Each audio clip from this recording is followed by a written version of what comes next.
box não parou. Salmo 34, versículos 17 e 18.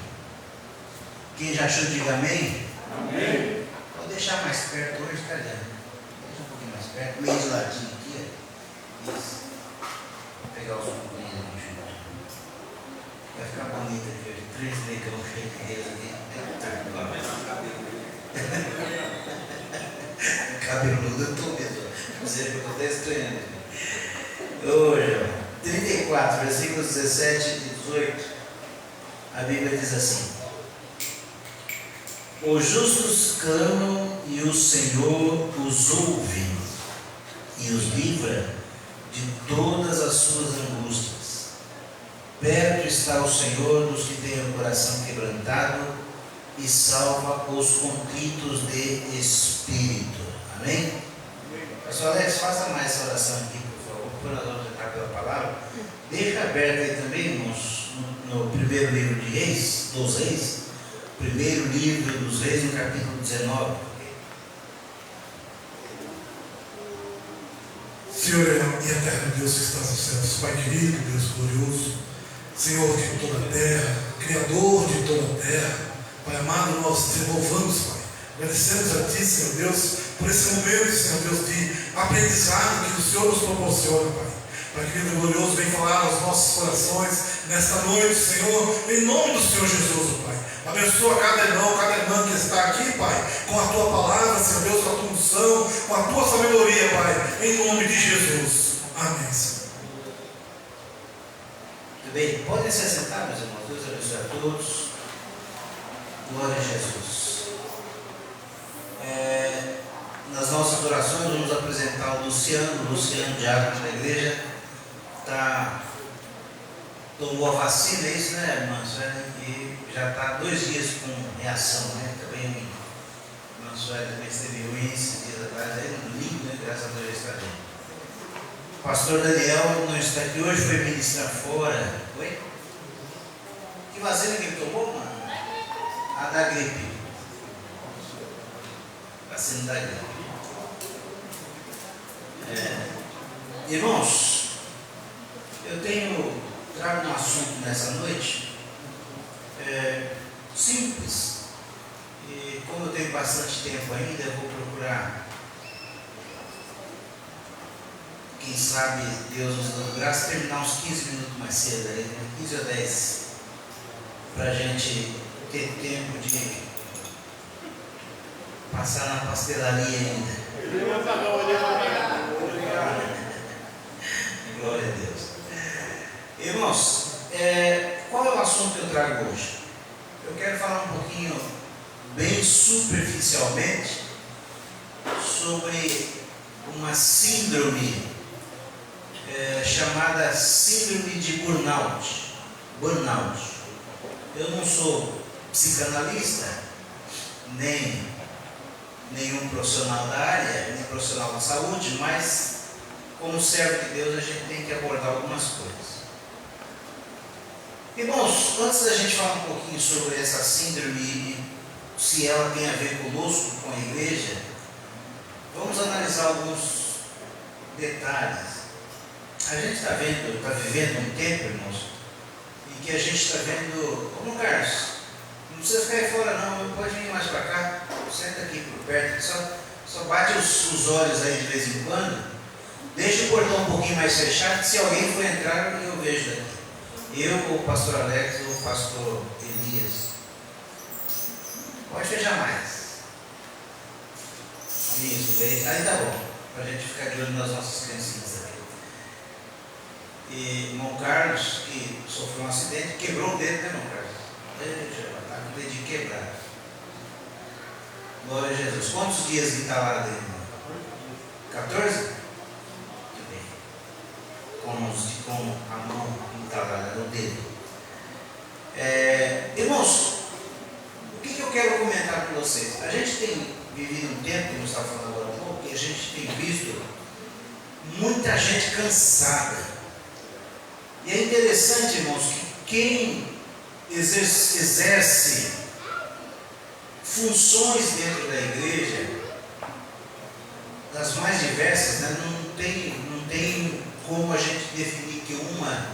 gera mais problema que outra, ou menos problemas que outra, tirando, excetuando a posição pastoral, né, que administra todas as situações.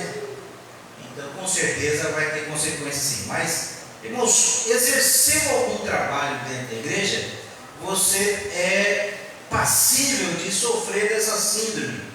Quando a gente fala da síndrome de burnout, né? Alguns falam burnout, mas não é. A palavra correta é burnout, que é queimar out, fora, né? Então, queimar totalmente, ou se queimar, né? Se desgastar de dentro para fora e assim por diante. Essa palavra foi criada por um médico alemão, se eu não estou enganado. Eu anotei o nome dele em algum lugar no meu celular, mas não achei agora. Memória de anotação, a gente vai perder alguma coisa. E ela tem muito a ver, irmãos, com o mundo corporativo, na verdade com quem trabalha, com o mundo dos profissionais, né? Só que a gente traz isso para dentro da igreja, por quê? Não um problema, mas analisando o problema, porque a gente vê muita gente, irmãos, dentro da obra do Senhor, que exerceu, pessoas que exerceram cargos de liderança, pessoas que exerceram funções dentro da igreja, e que se estressaram muito. Observe, essa síndrome, ela diz o seguinte, que a pessoa passa por momentos, por situações de extremo estresse, e aí a pessoa adquire essa, vamos dizer assim, até uma patologia, posso dizer, né? Essa deficiência no seu organismo, e isso vai gerar algumas consequências. Que consequências são essas? Irritabilidade, perca de memória, indisposição, um cansaço físico muito grande. Então muitas vezes a gente pensa que a velhice está chegando. Meu Jesus, o que está acontecendo isso? A gente pensa que a velhice que está chegando, ou que a gente tem algum outro tipo grave de enfermidade, mas na verdade, irmãos, é só consequência de muito estresse relacionado ao nosso trabalho. Essa síndrome, como eu estava falando agora há pouco, presta atenção que nós vamos entrar pela palavra, tem um monte de versículo aqui para a gente ler. Essa síndrome, irmãos, ela diz muito respeito, né, ao mundo profissional, a área de quem trabalha no mundo profissional, enfim, na área secular, né? Estou tão cansado que eu tenho dificuldade de concatenar as palavras aqui. É normal, e graças a Deus por isso que eu estou cansado, né? Senão vai estar trabalhando. Mas olha só, irmãos, sempre que uma pessoa adquire isso por causa essa extrema exposição ao estresse por causa do trabalho, a pessoa vai perder disposição, vai perder memória, vai perder controle emocional e vai se sentir extremamente cansada, aquele cansaço. A pessoa dorme às vezes a noite toda, acorda de manhã e tem a sensação de não dormiu nada, acorda já cansado novamente e fala, mas meu Deus, o que está acontecendo comigo? E o que está acontecendo, nada mais, nada menos, muitas das vezes é justamente essa síndrome que foi adquirida, essa enfermidade que foi absorvida por conta de muito cansaço emocional e psicológico. Quem está entendendo, diga amém. Agora, o que isso tem a ver com a igreja? Irmãos, tem tudo a ver, porque essa crise de burnout, esse queimar-se totalmente, acontece com os crentes demais da conta. Por quê? A gente tem visto, irmãos, pastores que não querem mais pastorear, pregadores que não querem mais pregar a palavra, professores que não querem mais ensinar, missionários que não querem mais fazer missões, evangelistas que não querem mais evangelizar. E é uma coisa até dolorosa de se falar, irmãos, boa parte das... Bom, enfim, eu vou até vigiar um pouco aqui, que tem coisas que a gente não precisa falar para todo mundo ouvir, né? Mas muito do que a gente vê por aí está já à beira do colapso emocional por conta desse cansaço mental e psicológico que as pessoas estão submetidas. É importante falar isso? É importante, irmãos, porque dentro da igreja nós temos muitas situações assim. Tem pessoas que às vezes a gente considera, acha até que está desviando do evangelho. Não estou mencionando, pensando em ninguém especificamente, porque eu poderia pensar em pelo menos umas 20 pessoas agora aqui. Mas cadê o pastor pastor fulano de tal? Cadê o irmão fulano de tal? Cadê o irmão fulano de tal? Cadê o cantor? Cadê o líder? Cadê aquele pregador? E às vezes a gente não entende, as pessoas estão reclusas dentro dos seus lares, sem força até para virem aos cultos, e nós vamos ver a importância de vir ao culto dentro da palavra, justamente porque estão sofrendo esse tipo de problema que precisa ser tratado. Agora, irmãos, presta atenção, nenhum problema vai ser tratado se você não tiver consciência de que você tem o problema. Por isso que é importante eu falar sobre isso com a igreja, para que a igreja tenha essa ferramenta de informação, de conhecimento, e nós vamos citar alguns textos bíblicos, para saber como proceder quando começar a sentir esses sintomas: perda de memória, muita irritação. Vocês já viram, irmãos, vocês conhecem alguém no seio familiar de vocês que vai de 0 a 100 em 5 segundos? Não? Vocês conhecem alguém que vai de 0 a 100 em 10 segundos? Eu estou vendo algumas cabeças fazendo assim, sinal que conhece, né? Eu também, às vezes, vou de 0 a 200 em 6 segundos, né? Minha irmã Abigail já é uma calma, que é uma coisa gloriosa, né? É de 0 a 300 em... Bom, deixa eu falar. Estou brincando. Agora, veja só, irmãos, por que essas coisas acontecem? Porque todos nós estamos o tempo todo expostos a muito estresse. Estresse no trabalho, estresse nos relacionamentos familiares, estresse nos trabalhos da igreja, e o pior de tudo, irmãos, o estresse que a gente tem que aguentar, às vezes por comportamentos anticristãos, antibíblicos, que nós vemos dentro da casa do Senhor. Crentes falando mal um do outro, crentes falando mal da igreja.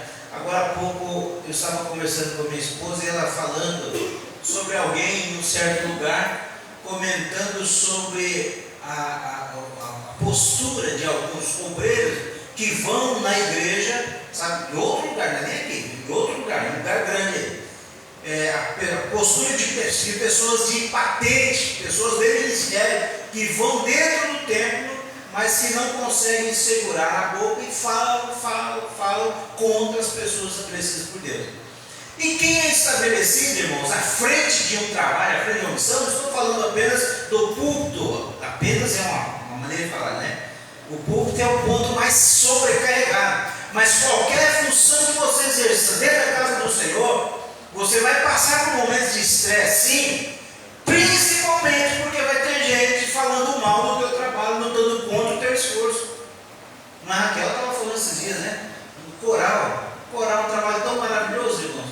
É bonito ver um coral cantando, né? Nós temos poucos integrantes aqui ainda. Aliás, aqui, irmãos, a nossa banda tem poucos integrantes, o coral tem poucos integrantes, o mocidade está crescendo, as irmãs, graças a Deus, reagindo bem, os varões estão ali, graças a Deus, se mantendo, mas nós poderíamos estar bem maiores. Mas eu estava dizendo para a Raquel, eu não reclamo de jeito nenhum. Sabe por quê, irmão? Porque Jardim Rodrigo, mesmo que a gente tenha departamentos pequenos, é uma igreja completa, a igreja tem tudo. Tem mocidade, tem crianças, tem coral, tem banda. A banda até agora está com os músicos, 6, 7 músicos só, né? Mas tem. Agora, irmãos, observe, por que eu estou tocando nesses assuntos? Porque a gente faz com alegria. Você faz o seu trabalho com alegria, você canta, às vezes você, pastor, não faz nada importante. Tudo que se faz na casa de Deus é importante. Se você trabalha trazendo água para servir no púlpito, ou para levar para a irmã, é importante. Mas pode ter certeza, vai ter alguém criticando o teu trabalho, e isso vai trazer estresse. E é doloroso, irmãos, quando você se aplica. Eu tenho visto a missionária Abigail, eu vou falar aqui, puxando essa sardinha para o meu lado aqui, claro. Mas eu estou vendo porque eu vivo com a minha esposa lá dentro de casa. Minha esposa muito tem passado por dores. Mas, irmãos, nas semanas de oração, 3 horas da manhã, celular barulhento, que é coisa tremenda, desperta, acorda a casa toda. E eu a vejo se levantando com dificuldade, e ela não fica deitada ou sentada. Ela dobra os seus joelhos e fica meia hora ali falando. E não tem como dormir, irmão. E olha que eu tenho sono pesado, porque a hora que eu levanto, estou orando. Essa noite eu levantei umas 12 vezes, para vocês terem uma ideia. E na maioria dessas vezes, eu passei algum tempo falando com Deus.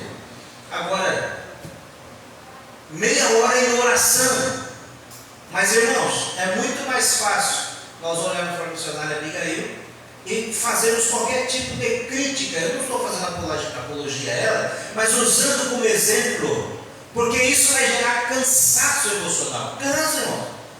Cansa a gente fazer, se esforçar e ouvir crítica o tempo todo, ouvir pessoas batalhando contra, botando defeito. A banda vem e se esforça aqui, 6, 7 músicos tocando aqueles arranjos do irmão Quirante, que são uma bênção, né? Mas para quem estudou bastante música, chega lá e não aguenta mais. Mas enfim, a gente toca, a gente faz o que pode. Mas daí alguém chega, mas pastor Marcos, a banda hoje estava numa desafinação, parecia um monte de frango no poleiro. Era para Deus, Senhor, que coisa horrível. Irmãos, isso cansa, isso machuca a gente. Por quê? Porque a gente está fazendo. Alguém acha que está ruim? Sempre senta e faça melhor. É assim que funciona. Mas não, é mais fácil a gente. Aí já estou parando de pregar, já estou querendo desabafar. Vamos voltar para o palavra. Isso tudo vai gerando cansaço. E o que acontece, irmãos? Quando essas funções saem das nossas mãos, presta atenção aqui, crente. Quando essas funções saem das nossas mãos, existe uma reação absolutamente natural, comum na vida de todo mundo que passa por isso. Qual é? Eu não quero fazer mais. Eu não vou fazer mais.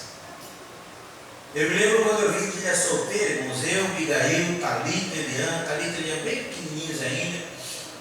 Quando nós viemos da cidade de solteira, irmãos, nós viemos tão feridos, tão machucados por causa de igreja, por causa de povo de Deus, que eu vi e eu falei para Deus: Deus, nunca mais eu assumo um púlpito na minha vida.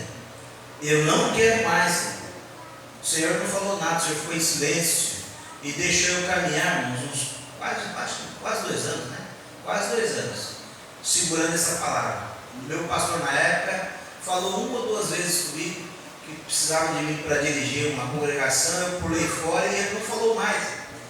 Só que eu fui passando por processos, irmãos, para que o Senhor me sarasse, porque eu vinha realmente destruído. Eu não sabia, mas eu estava passando por esse sofrimento, por essa síndrome, porque a minha reação era: eu não quero púlpito, eu não quero mais dentro do livro guarda. É só sofrimento, só crítica, só perseguição, e o povo não reconhece. Eu não quero mais isso não, Jesus. Irmãos, levou quase 2 anos, apanhando daqui e apanhando de lá, até que finalmente o Senhor me sarou. Eu lembro um dia, num culto de ensino, durante a semana, né, na quarta-feira, eu cheguei para o pastor na época e falei: pastor, eu estou pronto, eu agora posso voltar ao culto, dirigir igreja. Mas isso levou quase 2 anos para Jesus me sarar, me tratar. E eu sem ajuda, sem entender o que eu estava passando, ficou mais difícil ainda. Aí o pastor olhou para mim, sorriu e falou assim: agora sim, Marcos Pires. Me chamava de Marco Piro, né? Agora sim, Marco Piro. Agora Deus vai te abençoar. E de fato, irmão, de lá para cá Deus vem abençoando a mim, minha esposa e aos nossos filhos. Mas nós tivemos que vencer. Olha para quem está do teu ladinho e fala assim para esse crente: vai ficar difícil, você vai ficar cansado, mas busca a renovação do Senhor. Oi? Mais ainda? Falei mais ainda para Mais ainda. Irmãos, vamos ver na palavra alguém que passou por esse processo. Abra sua Bíblia aí. 1 livro dos Reis, capítulo 19. Já falei sobre isso, mas a gente tem que ir tocando, né? Se alguém estiver nos acompanhando ou nos ouvir aí pela internet, né, depois, e estiver passando por esses processos, não se acomode à sua dor e ao desejo de não se envolver mais com a obra de Deus, porque Deus não vai aprovar isso. Busque cura. Você está entendendo através dessa palavra, dessa ministração, o que Deus quer da sua vida. Então busque cura no nome do Senhor Jesus, restaurar as forças emocionais e psicológicas e voltar para o campo de batalha. Não pode ficar parado, porque o negócio não anda, irmãos. Olha lá, 1 livro dos Reis, capítulo 19. Na verdade, capítulo 18 vai contar a história dos irmãos, já conhecem, não vou demorar, porque eu quero ler os versículos aqui. Elias se apresenta diante de Acabe, e ele enfrenta os 400 profetas de Baal, os 450 de Azera, 850 homens. Irmãos, todo mundo conhece a história. Ele manda os camaradas prepararem um altar. Ó, vamos fazer um desafio aqui. Vocês constroem um altar, eu construo um altar, e o Deus que responder com fogo, esse é Deus verdadeiro.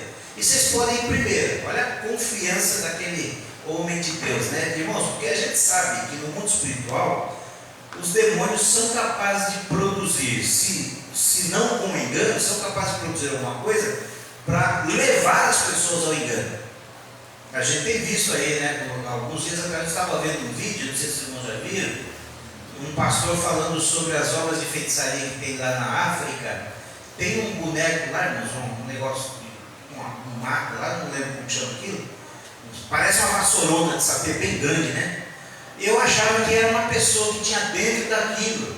E eu fiquei assim, irmãos, quando esse pastor falou assim: vocês acham que tem alguém dentro daquele objeto, daquele negócio lá? Ele disse: não há ninguém ali, aquilo é obra de feitiçaria grave. Irmãos, por quê? Porque aquele negócio sai dançando e rodando no meio das pessoas. E eu fiquei estarrecido quando ele mostrou uma filmagem, quando aquele negócio parou de rodar, que as pessoas viraram, de fato não tinha nada ali, a não ser presença maligna, né?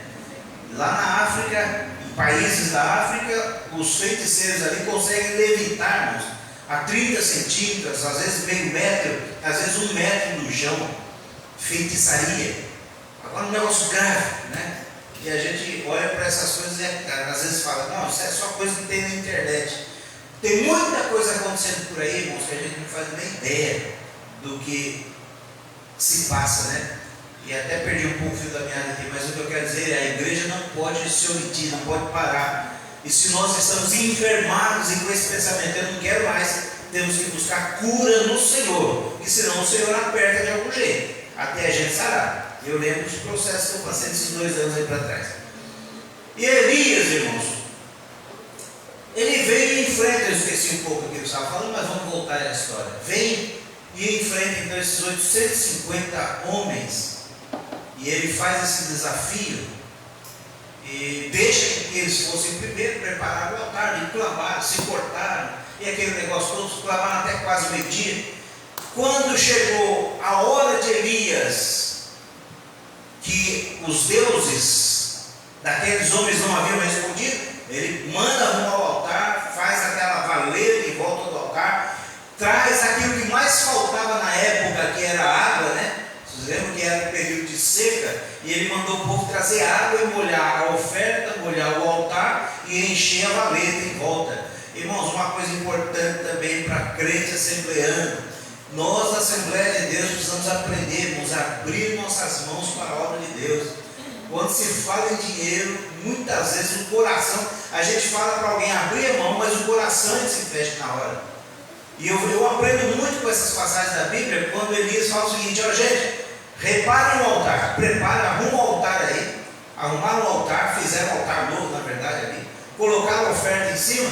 Daí ele fala o seguinte: tragam água, aquilo que mais tinha escassez na época, joga aí, ó, pode colocar em cima, mas não vai ser para Deus tacar fogo, nós vamos desperdiçar essa água tudo. Se tivesse algum crente no nosso tempo lá na época, ia falar isso: vamos desperdiçar essa água.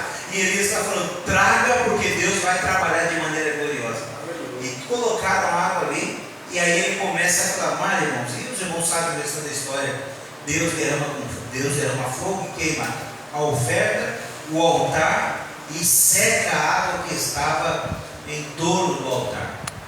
Deus faz a obra. E aí, como é que termina essa parte da história? Elias arranca sua espada, vai, é grave isso, né?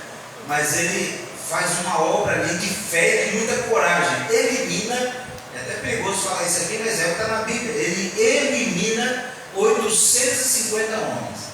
Agora, olha aqui para mim, irmãos. Depois de 850 homens que conduziram toda uma nação a desviar-se da presença de Deus, porque eles estavam ali sob a égide da rainha, lá, como é que é o nome da rainha mesmo? Jezabel. E eles estavam fazendo um estrago na nação, irmãos.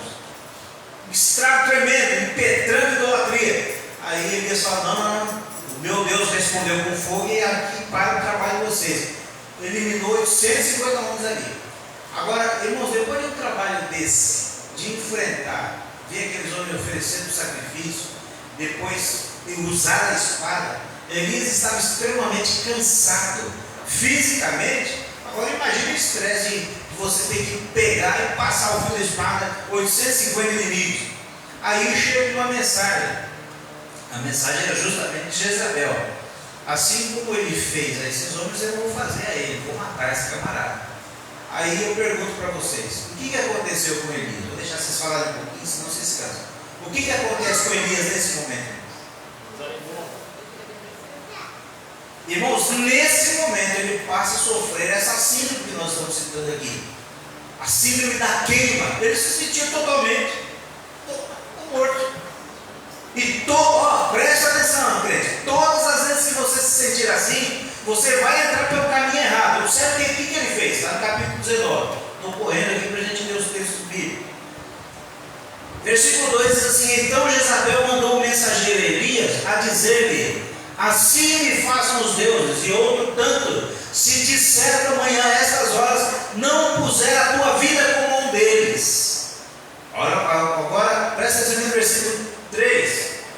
Porque vendo ele, se levantou para escapar com vida. Está entendendo isso, irmão? Um homem que enfrentou 850 homens, agora cansado, esgotado, arrebentado emocionalmente, depois de ver tanta destruição, ouve uma palavra contra a sua vida e a Bíblia diz que ele se levanta para fugir. Agora, olha aqui a primeira coisa que ele faz, depois de fugir. E veio a Berseba, que é de Judá, e deixou ali o seu moço. Todas as vezes que você estiver ruim, você vai quebrar relacionamentos importantes no seu ministério. Vocês estão entendendo isso? Todas as vezes que você estiver ruim, você vai chegar no pastor: pastor, estou fora, não quero mais saber desse negócio, não, estou fora. Pastor Elias, não quero nem saber de missões mais, estou fora. Irmã Abigail, estou fora do circulação. Thalita, não me chama mais para cantar nos jovens, quero cantar mais jovens. E aí a gente olha para essas vezes para as pessoas, mas fala assim: mas esse povo está tudo desviado, está desviado, irmãos. Às vezes está só arrebentado por dentro. E aí a gente precisa o quê? Cuidar. Tem gente que não aceita ser cuidado, né, irmão? Tem gente que você vai cuidar, a pessoa vira para cima de você ainda e quer bater de você. Aí fica difícil. Mas quando a pessoa entende que precisa de ajuda, só que quando a pessoa não compreende o que está passando consigo próprio, o que ela vai fazer? Ela vai destruir relacionamentos importantes para ela, vai se alienar, vai se separar. A primeira coisa que, depois de fugir, que Elias fez foi deixar o seu ajudante lá em Berseba.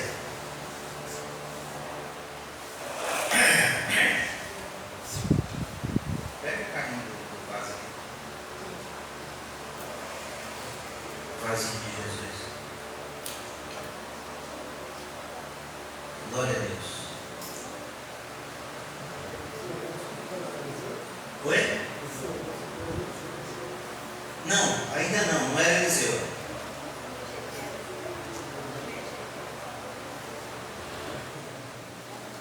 Ainda não era Eliseu. Eliseu não. Eliseu não estava. Esse moço, inclusive, é até interessante vocês terem tocado esse ponto, porque esse moço ele não volta para a história, né? A gente não sabe quem é ele. Eliseu vai ser chamado depois, posteriormente. A menos que ele esteja falando uma grande bobagem. Eu até imagino, o que Elias sentia. Acho que ele imaginou assim: nossa, eu fiz tudo isso, eu fiz a minha parte para mostrar que Deus verdadeiramente é Deus, e esse povo continua se prostrando a Baal. Deve ter ficado muito desanimado. Ele recebe a ameaça, é mais ou menos como está acontecendo no Brasil, né? Um camarada com uma capuna preta se levanta lá e fala: quem falar, eu meto a caneta aqui e mando para a cadeia. Aí fica todo mundo quieto. Mas daí, irmão, como o nosso Deus é tremendo e maravilhoso, Deus pega o segundo homem rico, mais rico do mundo, lá do outro lado do mundo, e fala: ó, esse camarada botou a mão na balança aí contra o Brasil. E aí? Ele vai fazer o quê, né? Mas enfim, vamos falar de história atual no momento, vamos falar só de Bíblia. Oi?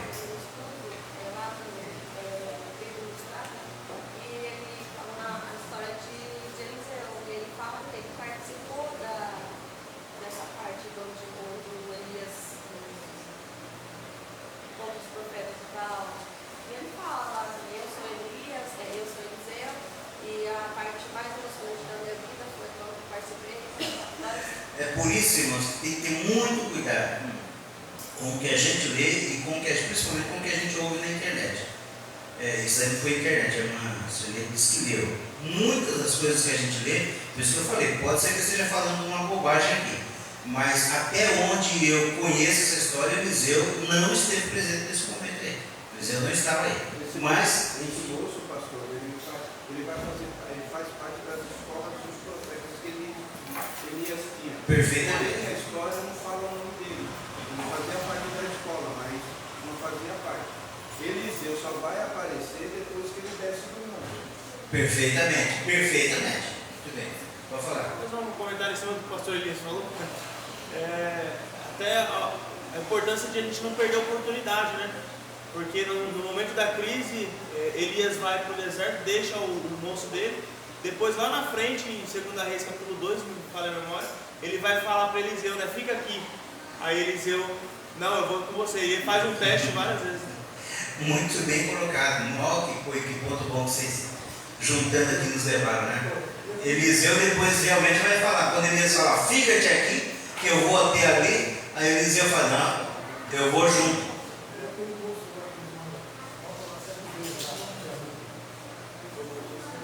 Então, mas não. Oi?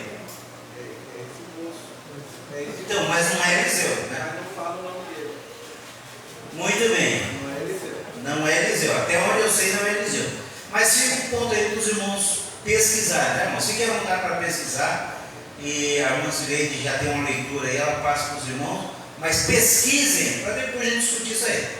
Não é o ponto principal hoje. No meu entendimento, não era Eliseu esse moço. Mas já temos 2 pontos de vista aqui que poderia ser. Não sei, que eu saiba, não é. Pastor, Eu e o pastor Elias de um lado e temos 2 do outro, mas esse não é o ponto hoje. Pois não. Elias está na caverna e Deus vai falar com Elias. E o Senhor lhe disse: vai, volta pelo teu caminho para o deserto de Damasco e vem e unge Azael, rei da Síria. Também unge Jeú, filho de Nissi, ungirás rei de Israel.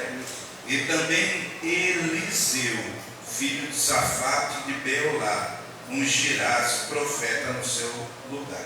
É aqui que vai aparecer Eliseu. Boa, pastor Elias. Muito bom. E assim a gente vai somando forças. Glória a Jesus. Aí está mais um ponto para os irmãos analisarem e pesquisarem depois. Irmãos, segundo ponto, ou melhor, terceiro ponto. Primeiro, diga assim, primeiro é fuga.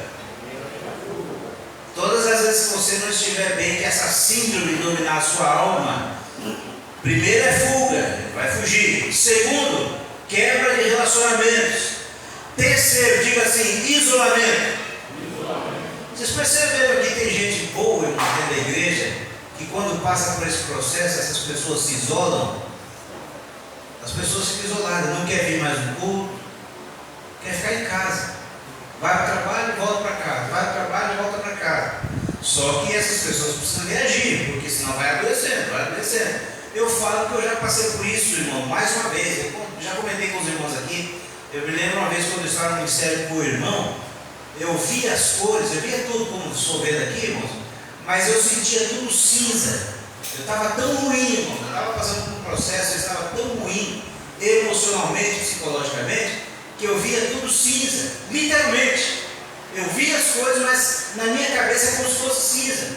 Era tudo frio, era uma coisa ruim. Chegava na igreja, eu ia na igreja demais, eu falei, eu vou cultuar o Senhor. Mas chegava na igreja, eu via a banda tocar, o coral cantar, a coreografia, eu via as crianças, eu via tudo. E eu não sentia absolutamente nada. O povo ia pregar, eu não sentia absolutamente nada. E ficava assim, ali, irmãos, ali, ó, parecendo literalmente um morto-vivo, né? Até o dia que eu consegui, na verdade não fui eu que consegui, né? Que consegui, mas o Senhor teve misericórdia de mim, porque eu fui insistindo, eu fui colocando em prática essa palavra aqui que nós vamos ler. Eu fui indo ao tempo, e teve uma daquelas noites que o Senhor me visitou repentinamente. E eu me lembro que naquele culto eu chorava, irmão, chorei copiosamente. Eu não conseguia controlar o choro, mas chorava mesmo de soluçar. Eu fiquei até com vergonha, eu coloquei o lenço, tentava esconder o rosto com a Bíblia, mas o Senhor me visitou que naquela noite eu derramei todas as minhas angústias diante do Senhor. Naquela noite Jesus me curou. E com aquele derramar de alma, eu já saí dali diferente, né? Vendo as cores novamente. Mas se a gente se entrega, o que acontece? Vocês estão vendo aí que hoje é até comum, infelizmente, a gente receber notícia de crentes tirando a própria vida. Crentes tirar a vida é um absurdo dos absurdos, irmão. Não é? Crente se suicidar, misericórdia, é absurdo do absurdo. Vamos lá, vamos para frente. Ele se foi ao deserto, isolamento, caminho de um dia. Olha só, irmãos, Elias poderia ir para qualquer lugar, para sua casa, casa da família, mas ele se foi para o deserto. Ele queria ficar de que jeito? Sozinho. Vocês conhecem alguém que quer ficar sozinho o tempo todo? A pessoa não está bem, pode ter certeza. Mas olha só, primeiro ele foi, diga assim, fuga. Diga assim, quebra de relacionamento. Isso é um problema perigoso, porque às vezes a gente quebra relacionamento com pessoas que eles querem tão bem. Né? Vamos lá.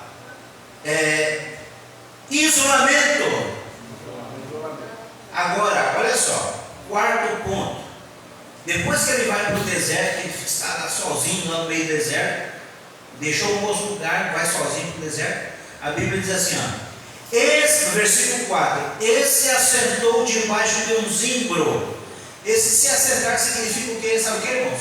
Entrega. A pessoa se entrega.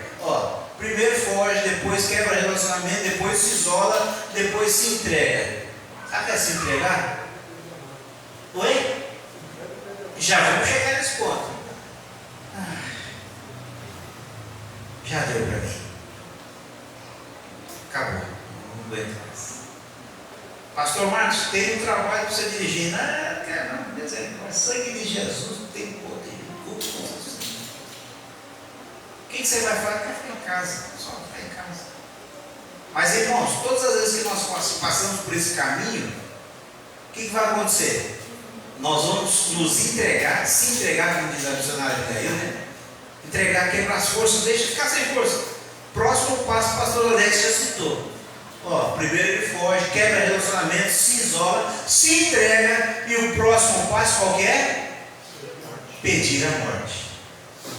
E o pior, irmãos, que tem gente que Elias foi crente, né? Por quê? Crente. Porque ele vai pedir para o dono da vida, Senhor, deu para mim, Senhor, não quero viver mais não, leva eu. Mas tem gente, irmãos, que em vez de fazer isso, toma outros caminhos, né? Tomou outros caminhos que não são os caminhos da vontade de Deus. Eu preciso correr. Irmãos, quem está entendendo essa palavra, diga amém. Amém. O que eu estou tentando transmitir para a igreja é o seguinte: se você está envolvido com o trabalho na obra de Deus, irmãos, eu vou dizer uma coisa: trabalho secular estressa, cansa. Mas nada estressa e cansa mais do que o trabalho espiritual. Porque você está lutando, a Bíblia diz, a nossa luta não é contra a carne e sangue, mas contra as hostes espirituais, as hostes espirituais, como é que termina lá? Da maldade nos lugares celestiais. Então nós estamos numa luta, irmãos, que é uma luta desleal. Por que desleal? Porque você está lutando contra coisas que você não vê e nem compreende perfeitamente. Você está lutando pela fé em Deus, mas você está batendo de frente com demônios o tempo todo. E aí vem o cansaço, vem a fadiga, e aí vem os laços, o inimigo lançando as ofertinhas dele, e o crente já fugiu, já quebrou relacionamentos importantes dentro do seu exercício, do seu ministério, às vezes abandonou a igreja, às vezes quebrou relacionamento com o pastor, aí ele vai para o deserto, se isola, aí se entrega, depois começa a desejar a morte, e Elias deseja, e ele fala: Senhor, já basta. Toma agora a minha vida, pois não sou melhor que meus pais. Tem um ponto interessante aqui, quando ele diz assim, pois não sou melhor que meus pais. Irmão, sabe o que isso denota também? Complexo de inferioridade. O crente, quando começa a se sentir, duas coisas que não pode acontecer com o crente: ele se sente o último bis da caixinha, né? Desculpa a terminologia esdrúxula aqui, né? Mas bem jovial, mais esdrúxula, né? É quando o crente começa a se achar, ó, se eu não pregar, não acontece nada. Se eu não pedir o culto, daí Deus não está. Se eu não orar, ninguém recebe bênção. Não, esquece isso. Deus opera no meio do seu povo, usando, às vezes, quem a gente menos espera. Agora, uma outra coisa que não pode ter é o crente se sentir a coisa mais inútil que possa existir no mundo. E o adversário tem colocado na mente de muita gente isso daí. Você não presta, você não é ninguém, você é feio, você é feia, você é pobre, você é miserável, você é isso, você não vai casar, você não vai ter sorte, você não vai ter isso, você não vai ter aquilo. E aí o crente baixa a cabeça, quebra um pescocinho, e aí começa, Senhor, mata eu, Senhor. Acaba comigo. E às vezes Deus atende, viu, crente? Eu conheço o crente que orou. Senhor, eu não quero viver mais. E Jesus levou mesmo. Mas no caso de Elias aqui, Deus teve misericórdia de uma forma muito especial e gloriosa. Falou, não, teu caminho ainda vai ser longo. E eu queria que você profetizasse para alguém nessa noite. Olha para alguém do teu lado e diga assim, tem muita coisa para você fazer. Irmão, vocês estão profetizando com uma falta de vontade. Essa vozinha michuruca aí. Profetiza com voz, autoridade. Diga assim, tem muita coisa para você fazer ainda. Aleluia. Oi.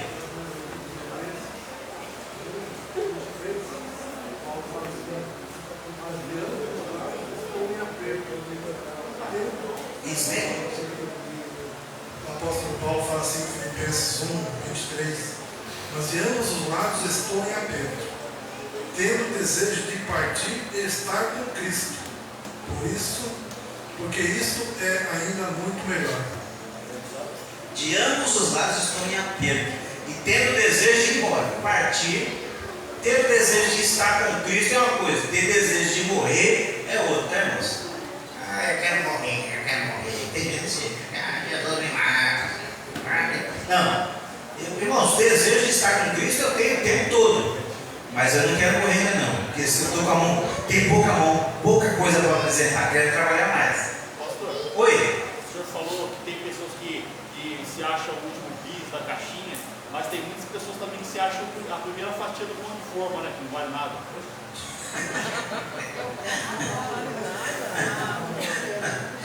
Essa foi boa. É mais ou menos, eu falei sobre isso aí. Irmão, vamos lá, que eu tenho que ler o versículo aqui, eu não consegui terminar os 10 minutos. Eu vou parar de pregar, tem mais um ponto aqui. Deitou-se e dormiu. Eu vou deixar esses dois pontos para falar em outro momento. O deitar-se e dormir, depois comer a comida que o anjo trouxe, mas comer incompletamente. Não adianta, irmãos, comer o pão e a água só um pouquinho. O anjo trouxe ali o pão e a água, falou, levanta, come e bebe. Ele levantou, comeu, bebeu, voltou a dormir. Daí o anjo tocou nele de novo, levanta, come e bebe. Ele levantou, comeu, bebeu tudo. Aí o Senhor falou, agora vai embora, o caminho é longo ainda. Então tem que comer tudo e tem que beber tudo. Não adianta comer e beber só um pouquinho não, irmão. Tem que ser tudo. Mas não dá tempo de eu falar mais sobre esses dois pontos. Vamos ler os versículos para a gente ir embora aqui. Eu vou falar aqui alguns versículos, eu peço que os irmãos deixem aberta a Bíblia. 1 Pedro 5, verso 7. Isaías 41, verso 10. Segunda carta aos Coríntios, capítulo 4, versículos 16 a 18. Eu vou ler só mais um. Filipenses, capítulo 4, versículos 6 e 7. Vai ficar mais uns 6 ou 7 para ler aqui, mas não vai dar tempo. Vamos lá? Eu vou marcando aqui. Vamos ver quem é. Pior que eu me perdi nos versículos dele. 1 Pedro 5, verso 7. Lançando sobre ele todas as vossas ansiedades, porque ele tem cuidado de vós. Irmão, está difícil? Lança sobre ele. Deixa eu pegar um negócio aqui. Hoje eu estou correndo para ver se eu melhoro o condicionamento físico, até para pregar aqui. Irmãos, a Bíblia fala para fazer o que, Samuel? Lançar. Lançar, irmão, não é isso daqui não. Pastor Elias, pega aí minha oração. Não é isso daqui não. Olha, irmãos, lançar é isso daqui. Pastor Elias, Se prepare que eu vou jogar. Jeová, toma a minha necessidade da tua mão. Eita glória! Lança sobre ele. Irmãos, é jogar mesmo. Sabe o que isso quer dizer? Atitude. Oi? Com vontade. Esse negócio de varginha, região minha problema, Senhor. Amém. Agora eu vou assistir Netflix. Não, querido. Sente o joelho no chão. Bota o rosto no pó e fica lá. Jeová, eu preciso, Jeová. Jeová, cadê minha bênção? Senhor, socorre. Lança sobre ele, crente. A igreja de hoje é a igreja que está lançando pouco, irmãos. É a igreja que ora pouco. É a igreja que fala muito, irmãos. Fala muito de oração. Mas, oi? Tem que clamar. Clamar, exatamente. Clama a mim e responder-te. Não se esqueçam, irmãos, que clamar é bradar em alta voz, tá? Quantos já tiveram a experiência de clamar ao Senhor? Irmãos, quando eu falo clamar, não é fazer aquela oração, é clamar mesmo. Eu lembro naquela época dos processos difíceis que ele estava passando, eu me lembro uma vez que eu dirigia uma congregação chamada Jardim de Santa Marta. Eu fui para essa congregação, eu fechei a porta, tranquei tudo, liguei o som no hino lá bem alto, que passava um monte de gente na rua. Eu não quero que ninguém pense que eu estou doido aqui. Mas a minha angústia era tão grande, irmãos, que eu botei aquele som bem alto e destampei e gritava: Jesus, tem misericórdia! Parecia doido, eu mesmo falei: meu Deus, estou ficando doido. Mas eu gritei, irmão, gritei. E isso é interessante, que isso foi antes do Senhor me tocar e fazer com que eu derramasse minha alma, né? Gritei no tempo, mais adiante o Senhor tocou, derramei minha alma e a vitória veio, graças a Deus, estou vivo até hoje. Eu, minha preciosa e meus preciosos. Graças a Deus. E agora tem os preciosinhos também aí. Bom, vamos lá. Vamos terminar. 1 Pedro 6 já foi. Qual o próximo que eu pedi aqui? Isaías 41:10. Opa, peraí, olha lá. Crente, escuta o que Deus está falando. Não temas, porque eu sou contigo. Não te assombres, porque eu sou teu Deus. Eu te esforço e te ajudo, e te sustento com a destra da minha justiça. Está ouvindo aí, crente? Não te assombres. O Senhor está dizendo: eu te sustento. Segunda carta aos Coríntios, capítulo 4, versículos 16 a 18. Quem achou? Por causa disso, nós não desfalecemos, mas ainda que nosso homem exterior pereça, contudo o homem interior é renovado dia a dia. Ainda que o homem exterior pereça, o homem interior é renovado dia a dia. Muito bem. Filipenses capítulo 4, versículos 6 e 7.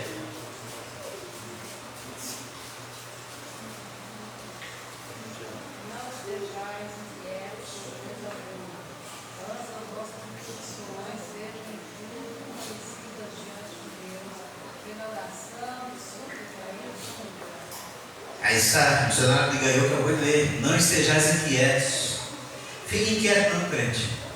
Por coisa alguma, antes as vossas petições sejam tudo conhecidas diante de Deus pela oração e súplica com gratidão, com ação de graças. Orar sempre louvando a Deus. Qual foi o outro que eu pedi para ler aí, que nós não lemos ainda? Tinha bastante coisa aqui para ler, mas agora não dá mais tempo. Eu tinha um bem importante, eu esqueci de marcar qual deles. Tá bom, vamos ler só mais um para a gente fechar então. Salmo 23, versículo 1 a 3. E aí a gente fecha.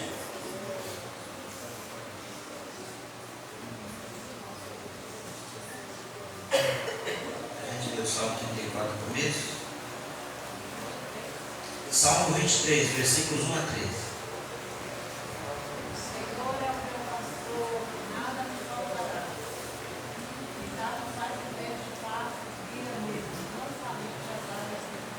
O Senhor é meu pastor, nada me faltará. O Senhor é o meu pastor, nada me faltará. Em outra passagem, eu não me lembro se eu marquei aqui no meio, eu não me decoro.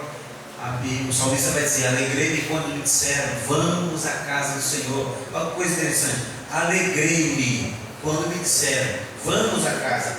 Ou seja, houve uma mudança no do salmista quando alguém lhe faz um convite para ir para a casa do Senhor. Então, irmãos, o lugar de receber a cura e a bênção é aqui, na presença do Senhor. Coisa boa, chega de falar. Vamos ficar de pé.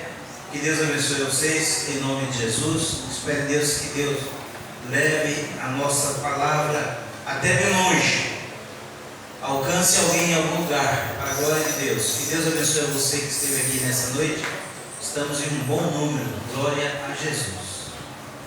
Bem, evangelista de manhã, pastor em prova, né? Pastor em prova amanhã, agradece ao Senhor, por favor.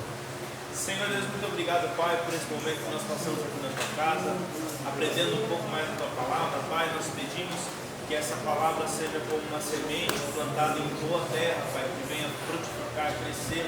Em nome de Jesus, ó Pai, que nós possamos aprender e aplicar os princípios que foram desenvolvidos aqui essa noite. Pai, nos guarde, em nome de Jesus, nos leve em paz para os nossos lares. Amém. Amém. Graças a Deus. Grande amor de Deus, a graça do Senhor Jesus, a comunhão do Espírito Santo permanece com a Igreja de Cristo. Hoje sempre vamos todos juntos dizer amém. Deus abençoe o povo de Deus.